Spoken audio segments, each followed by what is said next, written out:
Have you ever heard a phrase from someone you're dating that left you feeling uneasy, questioning their intentions? Maybe it sounded like you're overreacting, or that's just how I am. It's subtle, but something about it felt off, didn't it? You're not alone. Many women have faced these moments, those red flag phrases that make you stop and wonder, is this the kind of relationship I want to build my future on? Imagine you're in a relationship that seemed promising at first, but over time, subtle phrases begin to chip away at your confidence. Perhaps he says, "Why do you need friends when you have me?" Or dismisses your concerns with, "You're imagining things."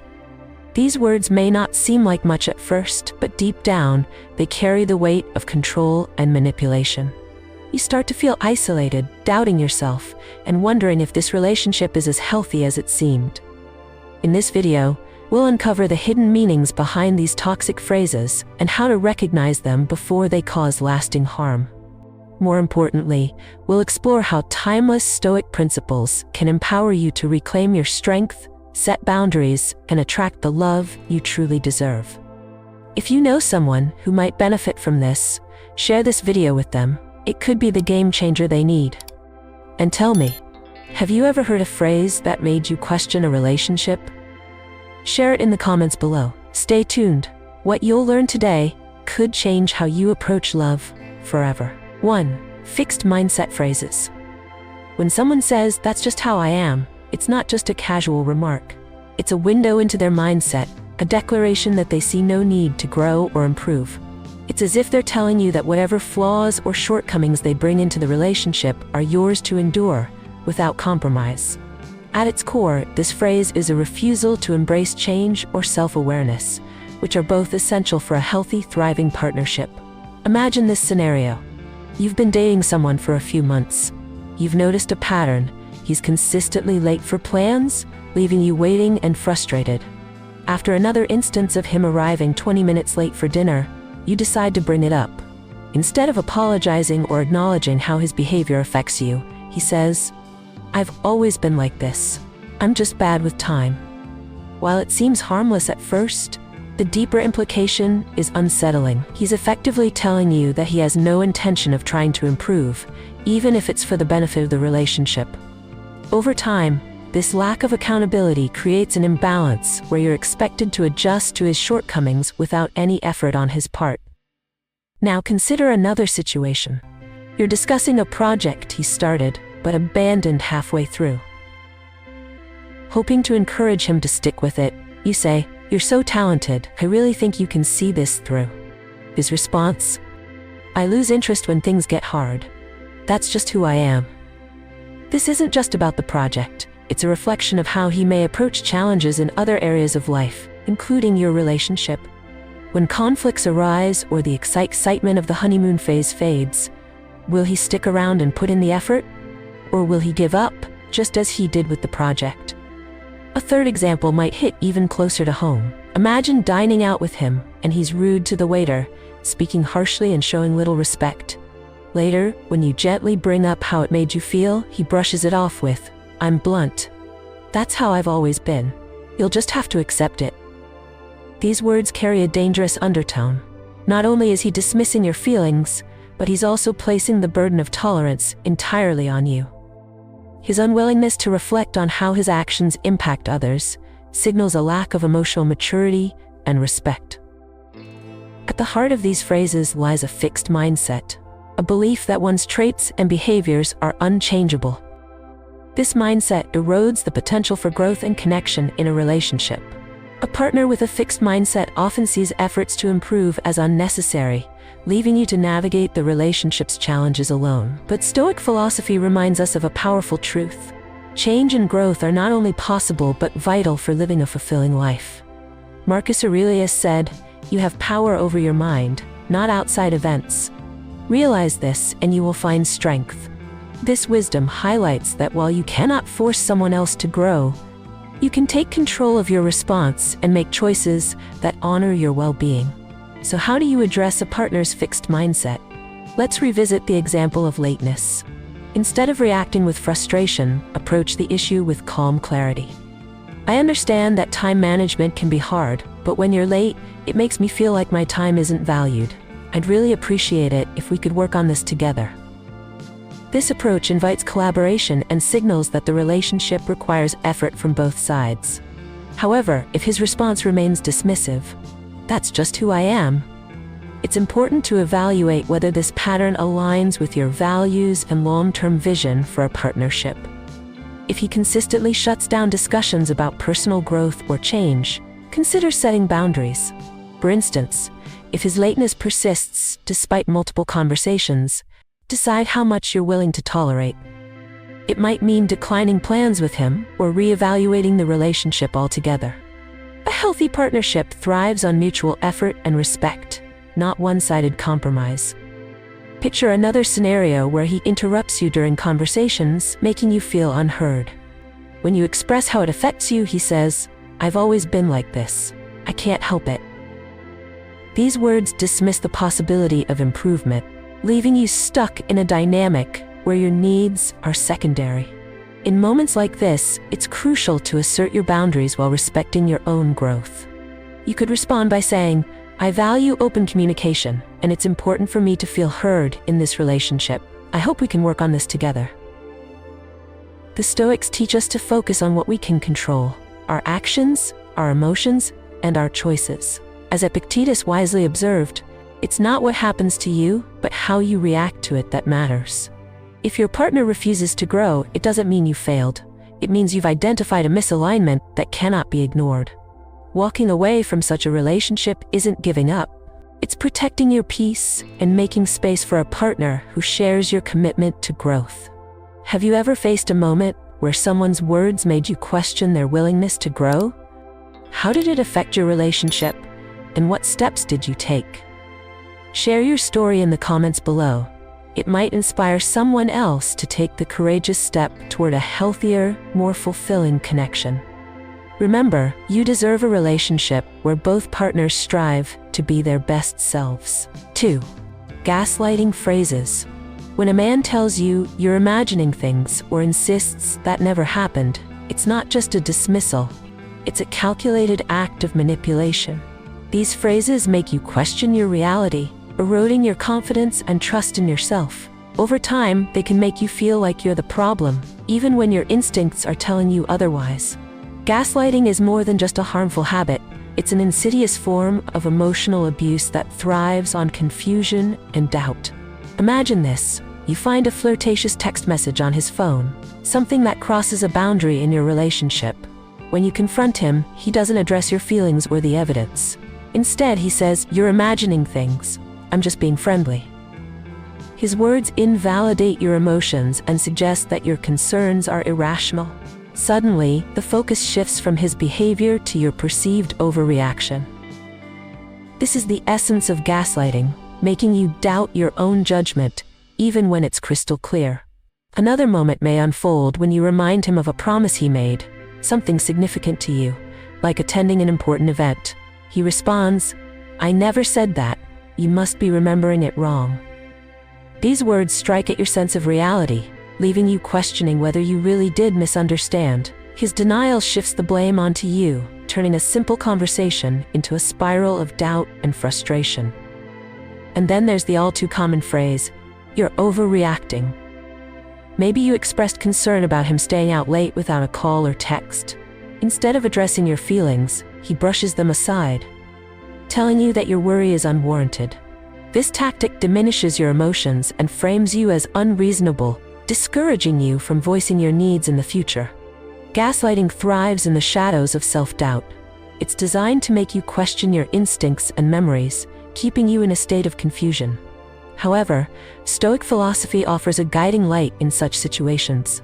Epictetus said, "Don't explain your philosophy. Embody it."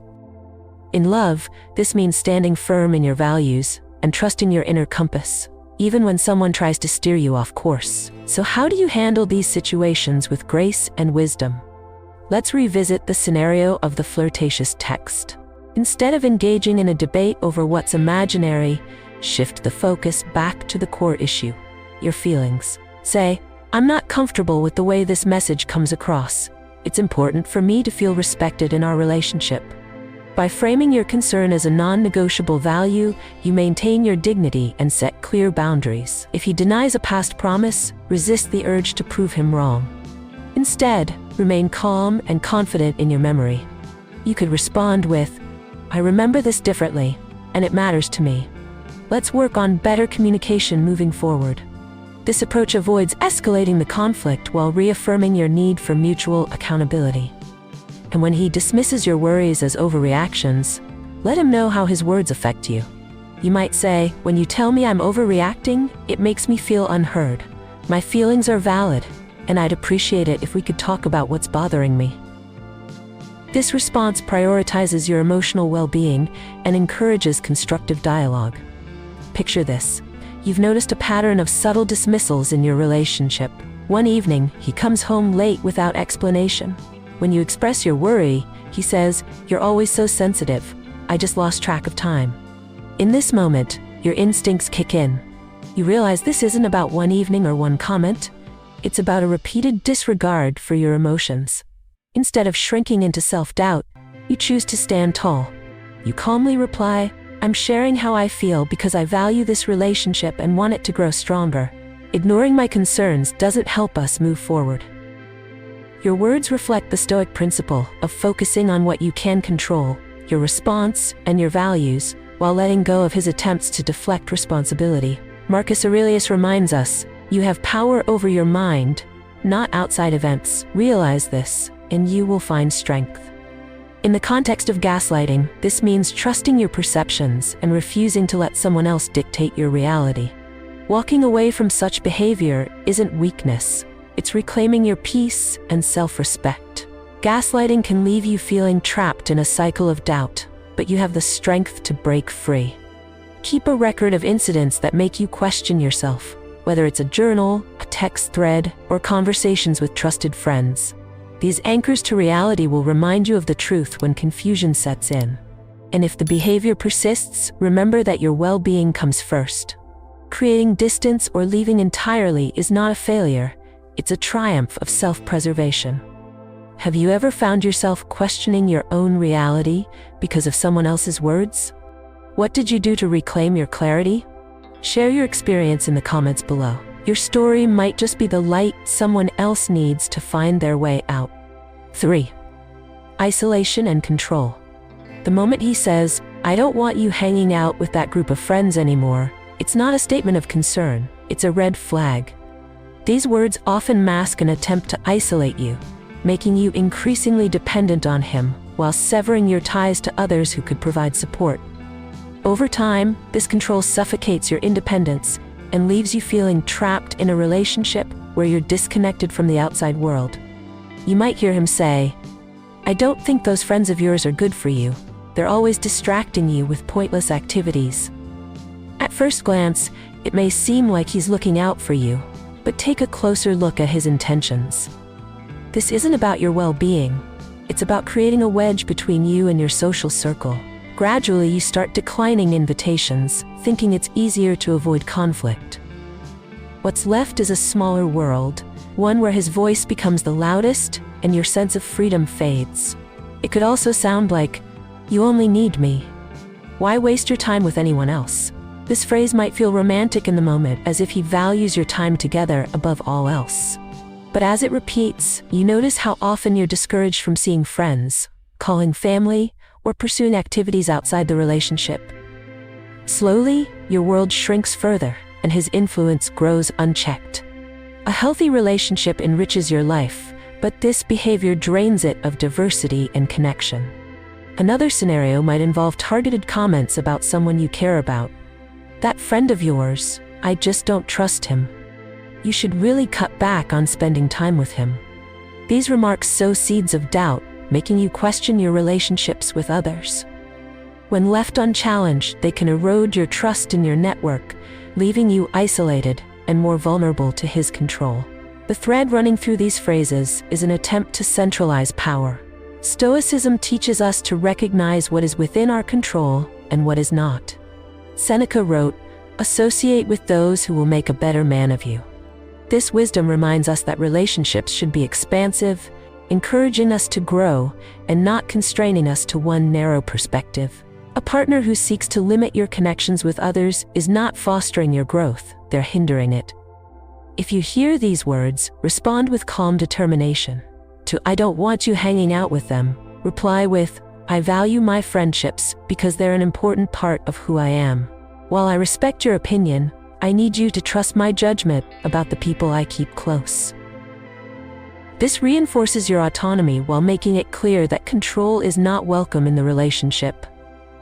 When faced with, "You only need me," reclaim your agency by saying, "I love spending time with you, but maintaining my other relationships helps me stay balanced and happy. It's important to me that we both have lives outside of this relationship." This sets a healthy boundary, reminding him that your world doesn't revolve solely around him. If he questions specific friends, take a moment to reflect on his claims. Are his concerns valid, or do they stem from insecurity? If you trust your friend's character, stand firm. "I trust my instincts about my relationships. I hope you can respect that, just as I respect your connections." By responding this way, you maintain your dignity while asserting your right to meaningful relationships. Picture this. He insists you cancel your weekend plans with a close friend because, according to him, that friend of yours is always putting bad ideas in your head. You feel torn, but realize this is part of a pattern. Instead of giving in, you calmly state, "My friendships are important to me, and I won't cut them off based on your opinions. Trust and respect are what makes a relationship strong, and I need us to work on building that." Your response not only defends your independence, but also invites a conversation about trust and boundaries. Stoicism reminds us that a fulfilling life requires balance and intentional choices. Marcus Aurelius said, "The happiness of your life depends upon the quality of your thoughts." Allowing someone to control your connections limits your ability to live fully and think clearly. By staying true to your values and nurturing your support system, you ensure that your inner peace remains intact, no matter the circumstances. Isolation and control are dangerous traps, but you have the strength to escape them. Stay connected to the people who uplift you. Share your experiences with trusted friends or even professional counselors who can provide guidance. And if the pattern of control continues despite your efforts to address it, don't hesitate to leave. Your freedom and self-respect are worth far more than staying in a relationship that stifles your growth. Have you ever encountered someone who tried to control your relationships? How did you navigate it? Share your thoughts in the comments. Your story could help others recognize and overcome similar challenges. Remember, a loving relationship supports your independence and allows you to thrive, not diminish. 4. Manipulative phrases. A phrase like, "If you loved me, you would," is far from an expression of love. It's a tactic of control. These words carry an undercurrent of guilt, designed to make you question your worth in the relationship if you don't comply with their demands. Manipulation like this often disguises itself as affection, but it gradually undermines your autonomy and erodes your sense of self. Consider a moment when you tell him you've made plans to visit your family for the weekend. His response? "If you really loved me, you wouldn't go. Clearly, you care more about them than me." Suddenly, the excitement of seeing your loved ones is replaced by a wave of guilt. He's using your love as leverage, twisting it into a means of control. Instead of honoring your boundaries and the importance of family, he makes it about himself. Now, imagine refusing a request to take care of something he could easily do himself. His retort is, "You're so selfish. I've done so much for you, and you can't even do this one small thing for me?" This tactic is designed to diminish your confidence and push you into sacrificing your own needs. But think carefully. His small request is a thinly veiled attempt to dominate the dynamic, making his desires more important than your well-being. Or maybe he says, "You've disappointed me. I didn't think you'd be this way," after you voice disagreement with his decision. This phrase wields disappointment like a weapon, aiming to steer you away from your values and into compliance. It creates a sense of shame, as though standing your ground has somehow betrayed the relationship. These manipulative phrases are far from harmless. They erode trust, strip away your independence, and make you feel trapped in a cycle of guilt and obligation. Stoicism, however, offers a powerful perspective. Marcus Aurelius reminds us, if it is not right, do not do it. If it is not true, do not say it. These words underscore the importance of aligning your actions with your principles, not someone else's emotional coercion. When faced with manipulation, your first step is recognizing it for what it is. Take the example of him trying to guilt you out of visiting your family. Instead of engaging with his accusation, respond calmly. My love for you doesn't diminish because I want to spend time with my family. I need us to respect each other's priorities. This response reaffirms your autonomy while making it clear that love is not a tool for control.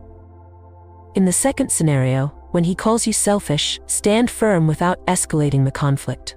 Say, I appreciate everything you've done, but I have to set boundaries for what I can take on. I need to take care of myself too. By addressing his claim without yielding to guilt, you maintain both your dignity and the balance in the relationship. If he expresses disappointment in you for having your own opinions, resist the urge to explain yourself endlessly. Instead, respond with confidence. I understand that you feel disappointed, but I need to stay true to my values. I hope we can find a way to respect each other's perspectives. This approach diffuses the emotional manipulation while affirming your right to disagree.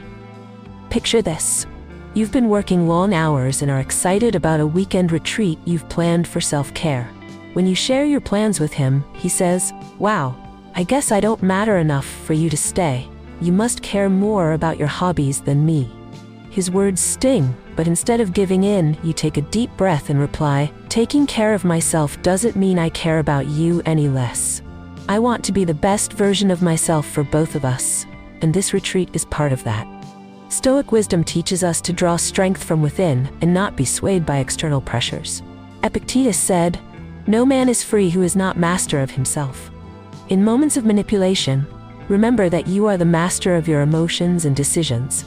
Someone else's disappointment or guilt cannot dictate your actions unless you allow it. Navigating manipulation requires clarity and self-respect. Keep these principles in mind. Love is not conditional, and your worth is not defined by someone else's approval. Set firm boundaries and communicate them with kindness, but unwavering resolve. If manipulation persists, prioritize your mental and emotional health by considering whether the relationship aligns with your values. Have you ever experienced a moment where someone used guilt to try to control your decisions? How did you handle it? Share your thoughts in the comments. Your story could provide insight and encouragement to someone facing a similar challenge. Always remember that genuine love empowers you, uplifts you, and respects your individuality. Anything less is not love, it's control. 5. Victim mindset phrases. The question, "Why does this always happen to me?" may sound like a simple expression of frustration, but it reveals a deeper issue. It reflects a mindset that shifts responsibility outward, blaming external factors rather than examining personal choices. Often disguised as self-pity, this perspective hinders growth and keeps the individual stuck in a loop of helplessness. For a partner, hearing these words can feel overwhelming, as if the emotional burden of the relationship has been unfairly placed on their shoulders, leaving little space for mutual support and growth. Imagine he loses his job, and instead of discussing the next steps, he says, "This always happens to me. I must have terrible luck. Maybe I did something awful in a past life to deserve this." While his feelings of disappointment are valid, this reaction shifts the focus away from accountability or problem solving. His words reflect an unwillingness to evaluate what went wrong or consider how to improve, leaving you feeling like his personal cheerleader, tasked with keeping his spirits up while he avoids taking meaningful action. Then there's the moment after a minor argument when he sighs heavily and says, "I guess I'm just cursed in love. Nobody ever stays. You'll probably leave me too." His words are heavy with self-pity, designed to elicit your sympathy and assurance. But beneath this facade lies a refusal to address the real issues or work toward a resolution. It becomes your role to constantly reassure him, pulling the focus away from the underlying dynamics that need attention. Or perhaps, after a stressful day, you try to comfort him, only to hear, "You wouldn't understand what I'm going through. You've never been in my shoes." His response creates a barrier between you, diminishing your ability to connect and support him. It's an isolating tactic that keeps the conversation centered on his struggles while dismissing your efforts to bridge the gap. These patterns are not just emotionally draining, they are fundamentally unfair. Stoicism teaches us to confront life's challenges with resilience and accountability. Marcus Aurelius said, "Waste no more time arguing what a good man should be one." In the context of love, this means taking ownership of one's actions and working together to build a stronger connection, rather than retreating into self-pity. When faced with victim phrases like these, the key is to approach the situation with clarity and firmness. For example, when he blames fate for his job loss, redirect the conversation to focus on actionable steps. "I understand this is a tough time, but what can we do to move forward? I'm here to support you, but we need to focus on solutions." By refusing to indulge the narrative of helplessness, you encourage a shift toward responsibility and growth. In the second instance, where he anticipates abandonment, responds with empathy but sets boundaries. Say, "I'm here because I care about you, but we need to focus on what's happening between us, not on fears about the past or future. Let's work on this together." This reassures him without reinforcing his victim mindset, creating space for a healthier dynamic. If he uses isolationist language, like claiming you don't understand his struggles, acknowledge his feelings but assert your own. "I may not fully understand what you're going through, but I'm here to listen and support you. Let's talk about how we can handle this together." This approach fosters connection while subtly challenging his attempt to shut you out. Imagine this. He frequently blames everyone else for his difficulties. His boss, his coworkers, even his friends. One day after another complaint-filled conversation, you gently but firmly say, "I've noticed you've been feeling frustrated lately, and I want to support you. But I also think it's important to look at what we can control and how to make things better. What do you think we can do about it?" Your words encourage self-reflection without criticism, steering the conversation toward accountability and progress. Stoic philosophy teaches us that we are the architects of our responses to life's challenges. Epictetus wrote, "It's not what happens to you, but how you react to it that matters." If your partner consistently refuses to take responsibility, it's a sign that his mindset may not align with the principles of mutual growth and respect that sustain a healthy relationship. Ultimately, your role in a relationship is not to be someone else's emotional crutch. Encourage your partner to seek solutions and take ownership of their struggles, but protect your own energy and well-being in the process. If their victim mentality persists despite your efforts, consider whether this relationship allows you to grow and thrive, or whether it's holding you back. Have you ever found yourself in a situation where someone's constant self-pity made you feel drained or stuck? How did you navigate it? Share your thoughts in the comments. Your experience could be the insight someone else needs to break free from a similar dynamic. Always remember, love should empower you to grow, not weigh you down with someone else's unresolved burdens. 6. Blaming others for emotions. Hearing the phrase, "You made me angry," might seem straightforward, but its deeper meaning reveals an attempt to escape responsibility for one's emotions. Statements like these transfer blame, making you feel accountable for their reactions while they avoid self-reflection. This pattern is not only unfair, but also emotionally exhausting, as it places the burden of emotional regulation on your shoulders.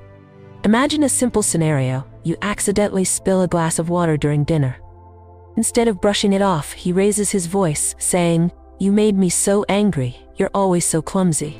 In this moment, he shifts the focus from the minor accident to your perceived flaws, making you feel responsible for his outburst. What's lost is the truth that his anger is a choice, an emotion he controls, not something you caused. Or consider another instance. You suggest rescheduling a date night due to an unavoidable conflict, only for him to respond, "You've ruined my entire evening. I was so excited, and now it's all your fault." His words turn a practical adjustment into a personal attack, framing his disappointment as your wrongdoing. Instead of discussing solutions or alternatives, he places the blame squarely on you, fostering guilt where none belongs. A third example might occur when a shared plan goes awry. Say you propose a shortcut during a road trip, but it doesn't work out. His reaction? This is all because of you. If you hadn't insisted, we wouldn't be lost right now. Again, he refuses to see the situation objectively, using it as an opportunity to criticize you and avoid accountability. These phrases all follow a common thread. They deny personal responsibility and create a narrative where you're at fault. Stoic philosophy offers a powerful antidote to this dynamic. Epictetus reminds us, it is not what happens to you, but how you react to it that matters. Emotions are not something others impose on us, they are responses we choose. A partner who consistently blames you for their feelings is not practicing emotional responsibility, a cornerstone of mutual respect and healthy love. When faced with such blame, your response can set the tone for how the relationship moves forward. Let's return to the spilled water scenario. Instead of apologizing excessively or internalizing his anger, calmly acknowledge the event without accepting blame for his reaction. I spilled the water, and I'll clean it up. But how you react is your choice, and it's not fair to make me responsible for your anger. This response affirms your accountability for the action, while rejecting undue responsibility for his emotions. In the second example, where he accuses you of ruining his evening, gently assert your boundaries while acknowledging the situation. I understand you're disappointed, but rescheduling was necessary. Let's find another time to make our evening special. This approach redirects the focus to a constructive solution, reminding him that disappointment doesn't justify blame. For the road trip scenario, respond with a calm but firm perspective. We made a decision together and it didn't work out. Blaming me won't help us find our way back, so let's focus on solving the problem instead. This shifts the energy from criticism to collaboration, emphasizing shared responsibility and a forward-looking mindset. Picture yourself in a different situation where he blames you for his stress at work, saying, "If you didn't always need something from me, I wouldn't be this overwhelmed." His words sting, but instead of absorbing them, you choose a different path. You calmly say, "I'm sorry you're feeling overwhelmed, but your stress is not something I control. Let's talk about how I can support you without compromising my own needs." This response is compassionate yet firm, reinforcing the idea that you are not the source of his emotions, nor are you his emotional caretaker. Stoic wisdom urges us to remain anchored in our values and not be swayed by others' misplaced blame. Marcus Aurelius wrote, "You have power over your mind, not outside events." Realize this, and you will find strength. In love, this translates to recognizing your autonomy and refusing to carry emotional burdens that aren't yours to bear. Blame is a deflection, a way to avoid accountability and place the burden of emotional labor on someone else. By calmly asserting your boundaries and encouraging personal responsibility, you create a space for healthier communication. If this pattern of blaming continues despite your efforts, it's worth evaluating whether the relationship aligns with your values and growth. Have you ever been blamed for someone else's emotions or actions? How did you handle it? Share your experience in the comments. Your insight could guide someone else facing a similar situation. Remember, love thrives on shared responsibility and mutual respect, not on assigning blame or shifting accountability. You deserve a partnership where both individuals take ownership of their emotions and actions, fostering trust and understanding. 7. Name-calling and labeling words like "you're useless" or "you're nothing but a burden" cut deeper than we often acknowledge. These phrases don't address a specific issue or behavior, they attack the very core of who you are. This kind of verbal aggression chips away at your self-worth, leaving you questioning your value not just in the relationship, but in your own eyes. When someone reduces you to a label, they disregard the complexity and dignity of your individuality, choosing instead to demean you in the most personal way possible. Picture this. You're struggling to fix a household appliance. Frustrated but determined, you keep trying, only to hear, "You're so useless. You can't even do something this simple. You're such a typical woman who doesn't know anything." The words sting. They diminish your efforts and transform a moment of vulnerability into one of humiliation. What could have been an opportunity for teamwork or encouragement becomes a tool to assert dominance and tear down your confidence. Another scenario unfolds when you make a small mistake during a project you're working on together. Instead of addressing the issue constructively, he blurts out, "You're just so dumb. I told you what to do, but you never listen." Suddenly, the mistake isn't just about the task, it becomes about your intelligence, or rather, his perception of a lack thereof. The weight of those words lingers long after the moment has passed, making you question your capabilities and diminishing your sense of self. Or perhaps, after you ask for his help during a busy day, his response is, "You're such a nuisance. I don't have time for your constant neediness. You're completely useless." His words not only dismiss your request, but also frame you as a problem, someone undeserving of care or attention. The implication is clear. Your needs are a burden, and your value in the relationship is conditional. In each of these moments, the intention is not to resolve or understand, it's to wound. Stoicism offers a powerful lens through which to view such behavior. Marcus Aurelius reminds us you have power over your mind, not outside events. Realize this, and you will find strength. While you cannot control someone else's choice to insult or belittle, you can control how you internalize it.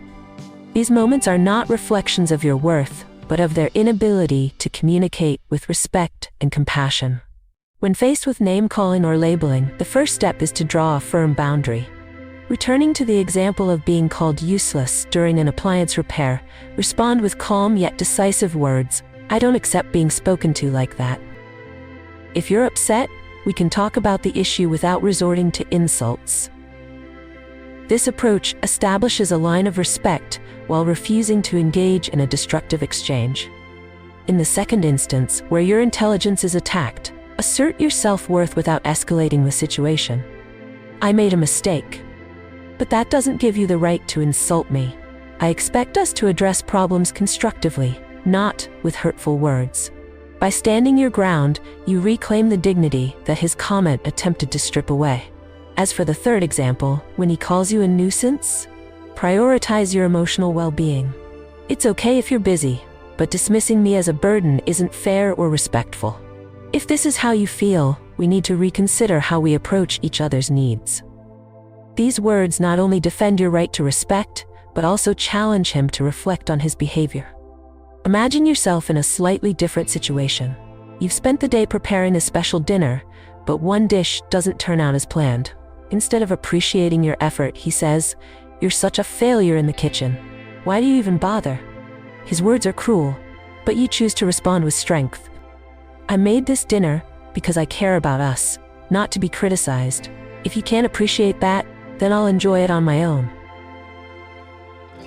This response shifts the narrative, emphasizing your value and refusing to let his words diminish your efforts. Seneca wisely stated, "It is not the man who has too little, but the man who craves more, that is poor." Often, those who insult others are seeking control or validation through dominance. Recognizing this allows you to separate their actions from your worth, viewing their words as a reflection of their insecurity rather than a statement about you. Ultimately, name-calling and labeling are tools of emotional harm, but they do not define you. By setting clear boundaries and refusing to accept disrespect, you protect your self-esteem and create space for healthier interactions, or the clarity to leave if those interactions remain toxic. A loving relationship uplifts, respects, and cherishes the individual. Anything less is unworthy of you. As we close, let's reflect on the profound lessons we've uncovered today.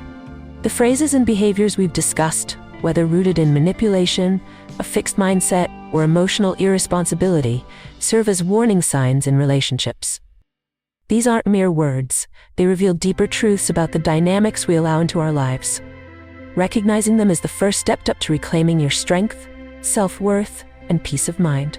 Stoic philosophy reminds us of the importance of cultivating inner resilience and maintaining control over our emotions.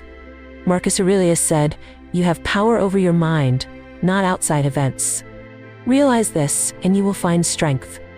This principle isn't just about enduring difficulties, but about thriving by aligning your actions with your values.